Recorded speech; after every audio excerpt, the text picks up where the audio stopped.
Tell me something. Have you ever loved someone so deeply that the world around you demanded you choose between your heart and your home? Because that is exactly where this story begins. Jenny didn't just fall in love with Sumit. She crossed oceans, left stability, left familiarity, and entered a world where love had to fight for oxygen. And Sumit? He didn't just fall in love with Jenny. He fell in love against everything he was raised to believe. Let's be blunt for a second. Everyone watching thought this relationship was impossible. 63 and 33. Different cultures, different expectations, different worlds colliding. And when those worlds collide, something always breaks. So here's my question to you. Which is stronger, tradition or love? Go ahead. Say your answer out loud for a second, because this story will test whatever you just said. Sumit's family didn't simply disapprove. They declared war on the relationship. His mother didn't cry. She didn't plead. She disowned him. And there it is. That crushing moment where love stops being romantic and becomes survival. Jenny wasn't just fighting for a marriage. She was fighting against an entire cultural identity that said, a family must feel like this. A life must follow these rules. So here's a question I want you to answer in the comments right now. When love breaks tradition, who is wrong? The lovers or the tradition? Because depending on where you stand, this story becomes either tragic or heroic. Jenny tried to stay strong, Jen to be respectful. She tried to be part of the family. But every dinner table, every glance, every silence said one thing: you do not belong here. And that leaves a scar deeper than any argument can carve. Then there's the immigration struggle, the part no one warns you about. A lawyer looked at Jenny's face, her life, her love, and reduced it to a formality. A 30-year age gap raises suspicion. Spinster, unusual. Imagine dedicating your life to someone only to be told by a stranger that your love looks like a strategy. Let that sink in. You love someone so much you move across the world, and the system looks at you and says, prove it. And while Jenny and Sumit fight to keep what they found, another couple in this universe quietly builds something completely different: David and Annie. Now wait, before you scroll, think about this, girls. Jenny and Sumit fought to survive love. David and Annie grew in love. Two companies, two outcomes. And somehow both are right. David and Annie are living in Thailand. Peaceful, joyful, surrounded by family support and a slower life that makes love feel breathable. But here's the twist most viewers missed. They are not done with America, not permanently gone, not permanently settled. They are living in a chapter, not an ending. And I'll tell you exactly why, but not yet. Because first, I want to ask you something again. Would you leave your entire life behind for love? Even if the world never understood it? Seriously, think about it. Because whether we are talking about Jenny and Sumit in India, or David and Annie in Thailand, or even you, love will always corner you with the same question. What are you willing to lose to keep what matters? And the truth is harsh. Some people fight their families. Some fight their cultures. Some fight alone themselves. Pause for a second. If you've ever had to choose between what you feel and what people expect from you, tell me in the comments. Your story might matter to someone else watching this. And listen, before we go deeper, before we unfold the real reason why David and Annie will return to the United States, if you're still here with me, that means you care about real stories, real love, real stakes. So this is the one time I'll say it: subscribe, so you don't lose this conversation. Because what comes next changes the entire meaning of their journey. Let's step into Thailand for a moment. A place where the air is warm, the ocean is close, and life moves slower, softer, quieter. A place where David and Annie wake up each day not in chaos but in peace. Their daughter laughs in the morning sun. Annie's family is close, loving, present. There is food on the table, not rushed, not packaged, not grabbed between two jobs, just lived. And I need you to really feel this. This is the kind of life people spend their entire lives chasing but never find.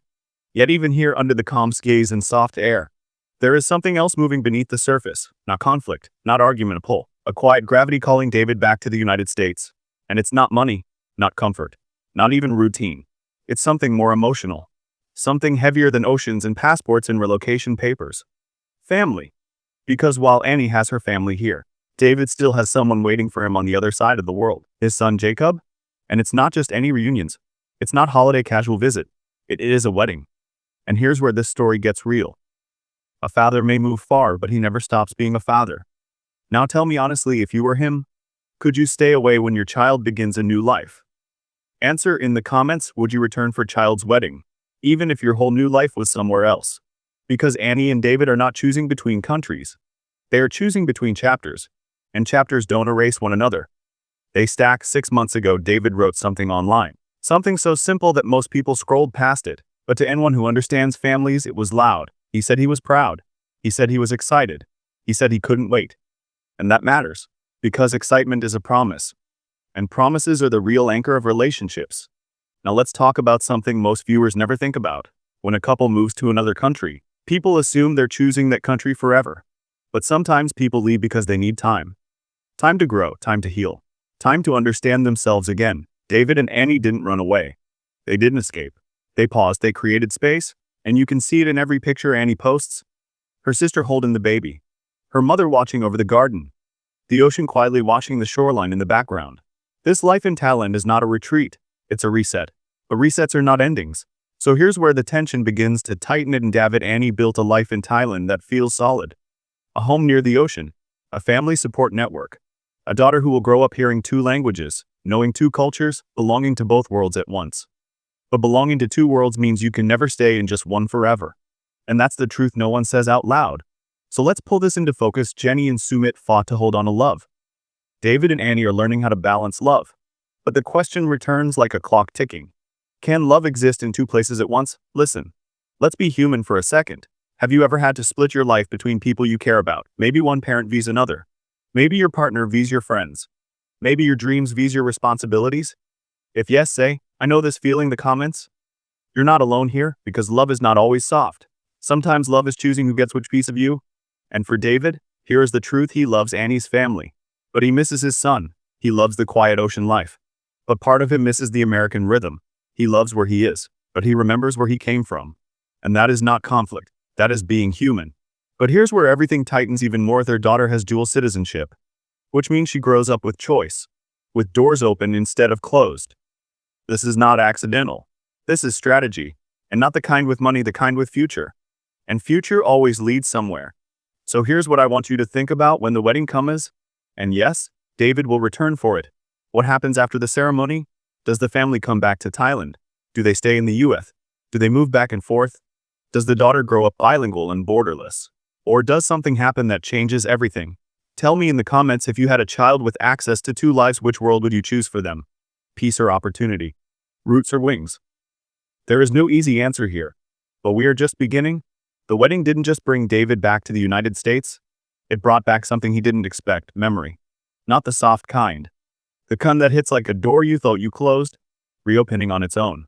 The moment he saw his son standing there, ready to begin his own life, David felt something in his chest he hadn't let himself feel for years. The past isn't done with him, and Annie felt it too. Because when they stepped off the plane, the US didn't feel like a chapter they left behind. It felt like a life pause mid-sentence. Old habits, old patterns, and a version of David that Annie didn't know as well as she thought. In Thailand, David is calm, present, soft around the edges. In America, he speeds up.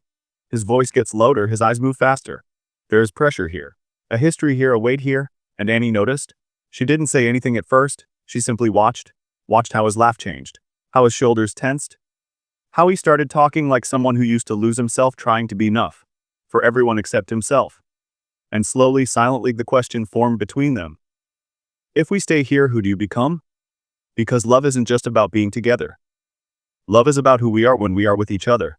And here's where everything turns after the wedding. David's son said something quietly, something that stayed with Annie long after they left the reception. He said, "Dad, I wish you had been here more." Not angry, not resentful, just honest. And honesty cuts deeper than anger ever could. That night, in a quiet guest room with unfamiliar walls, Annie lay awake listening to David breathe beside her. And she understood something new. She wasn't just married to his present. She was married to his unfinished past. And unfinished stories always return. The next morning, David stepped outside alone. No phone, no noise. Just him in the early light.